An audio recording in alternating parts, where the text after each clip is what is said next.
결국 노르웨이가 이해하기 힘든 결정을 내렸습니다. 장고 끝에 악수둔다라는 말이 딱 맞아떨어지는데요. 지난 2월 4일 국방부는 노르웨이 차기 전차 도입 사업에 레오파르트 2가 최종 선정되었음을 밝혔습니다. 그동안 노르웨이 수출에 상당히 긍정적인 지표가 많이 보였던 걸 생각하면 아쉬운 결과인데요. 그러나 나름의 성과도 있습니다. 국방부의 발표는 K2 흑표가 레오파르트 2와 동등이 상임을 노르웨이 정부로부터 인정받았다로 요약할 수 있는데요. 이는 성능 면에서 결코 K2가 레오파르트 2에 뒤지지 않았다는 아주 강력한 증거입니다. 다만 약점으로 지적받았던 유지보수 측면 정치적 이유 등에서 레오파르트 2가 근소하게 앞섰을 뿐인데요. 국방부는 오히려 이번 경합을 통해 신생 브랜드나 다름없는 대한민국의 K2 흑표가 톡톡한 홍보 효과를 누렸다고 판단하고 있습니다. K2가 최후의 경합까지 레오파르트 2와 맞붙으면서 유럽 전차 시장에서 독보적인 위치에 있던 독일의 자리를 위협하기 시작했다는 건데요. 실제로 위기감을 느낀 독일은 근 80년 가까이 이어져 내려오던 전차 강국 타이틀을 지키기 위해 모든 수단을 총동원하기 시작했습니다. 심지어는 오랫동안 함께해온 파트너를 배신하는 불명예까지 기꺼이 감수하는 모습을 보면 독일의 다급함이 피부로 느껴질 정도입니다. 그래서 준비했습니다.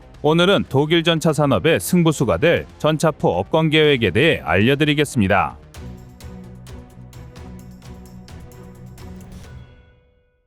현대의 전차포는 크게 활강포와 강선포로 나눌 수 있습니다. 우선 활강포는 현재 세계 각국의 3세대, 3.5세대 주력 전차 대부분이 채택한 주포의 형태입니다. 이는 전차의 특수한 목적성과 관련이 있는데요. 이를 알기 위해서는 먼저 왜 전차를 제외한 대부분의 화기에서 강선포를 사용하는지 알아야 합니다. 당장 K9 주포는 물론이거니와 군필이시라면 지겨울 정도로 군에 조립해보셨을 K2 소총의 총열도 마찬가지로 강선포를 사용하고 있는데요. 강선포는 포신 내부에 강선이라 불리는 홈을 파놓은 형태로 포신 의미에서 시작된 강선이 포구선단까지 정확히 한 바퀴를 이루고 있기 때문에 포탄에 회전력을 부여할 수 있다는 특징이 있습니다. 그리고 이렇게 회전하는 포탄은 공기 저항을 훨씬 잘 극복할 수 있고 탄도선이 안정되어 원거리에서도 높은 명중률을 기대할 수 있는데요. 그러나 이로 인한 단점도 있습니다. 강선포는 포탄이 내부에서 회전하면서 저항이 발생하고 이로 인해 초탄의 운동 에너지가 활강포에 비해 10에서 20%가량 떨어집니다. 그리고 이는 곧 관통력과 직결됩니다.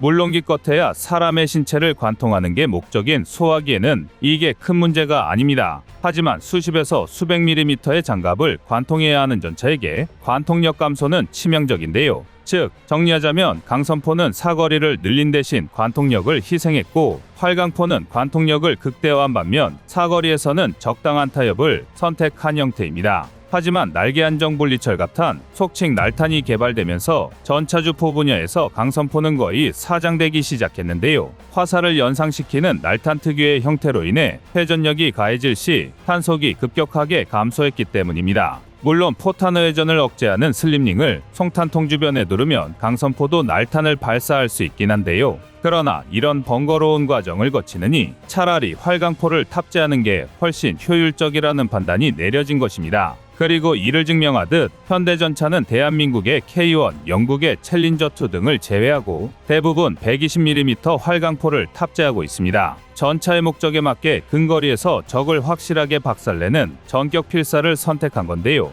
그러니 이는 바꿔 말해 전차의 관통력이 한계에 도달했다는 것이나 마찬가지였습니다. 실제로 현대 120mm 활강포의 구조는 무려 60년이 넘도록 큰 변화가 없었는데요. 극한으로 관통력을 끌어올리는 구조를 선택한 만큼 다음 세대로 넘어가기 위해선 혁신에 가까운 변화가 필요했던 것입니다. 그런데 이런 상황을 독일이 뒤집어 버렸습니다. 바로 업권인데요. 전 세계 전차포가 120mm에 안주하고 있을 때 독일이 130mm 활강포 개발에 성공하며 질주를 시작했습니다. 지난 2022년 6월 독일이 유로사토리에서 공개한 신형 KF-51 전차가 괴물전차라는 별명을 얻게 된 결정적인 이유도 바로 51구 경장 130mm 활강포 때문이었는데요. 그도 그럴 게 수치로만 보면 고작 10mm 차이지만 KF-51의 130mm 51구 경장 활강포의 실제 파괴력은 기존 레오파르트 2의 120mm 55구 경장 활강포 대비 무려 50% 이상 증가했습니다.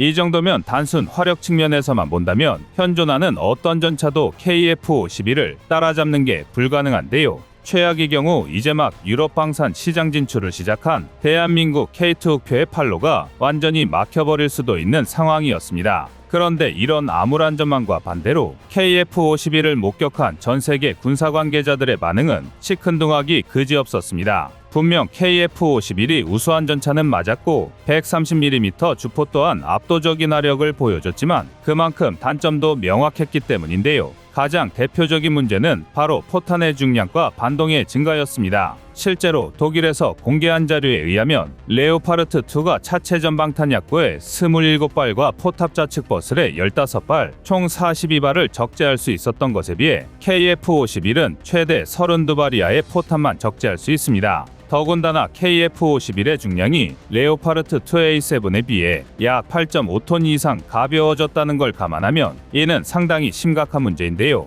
장갑을 최대한 경량화하고 내부 공간을 확보해봐야 32발이라는 것은 그만큼 전투 지속 능력이 형편없다는 방증입니다. KF-51이 아무리 강력하다 하더라도 혼자서 일당백의 전투를 치르는 건 불가능합니다. 게다가 앞서 말했듯이 현대전차는 화력과 방어력 모두 한계점에 도달해 있습니다. 120mm 전차포도 충분히 KF-51의 장갑을 뚫을 수 있는데요. 오죽하면 KF-51이 130mm 주포를 포함한 전방위에서 상당한 발전을 이끌어냈음에도 독일조차 4세대 전차라는 표현을 지향하고 있습니다. 아직까지 세대 혁신 수준의 전차는 아니라는 것이죠. 그러나 독일은 이처럼 단점이 명확함에도 전 세계의 이목을 자신들에게 집중시킬 수밖에 없었습니다. 좋든 싫든 잘났든 못났든 당장의 주도권을 확보해야만 하는 상황이 된 건데요. 바로 대한민국 K2 표전차의 존재 때문입니다. 이게 절대 과장이 아닌 게 KF-51이 공개된 유로사토리 국제방산전시회에서 개발사인 라인메탈사의 관계자는 대한민국을 콕 집어 K2와 맞서겠다라고 밝혔는데요.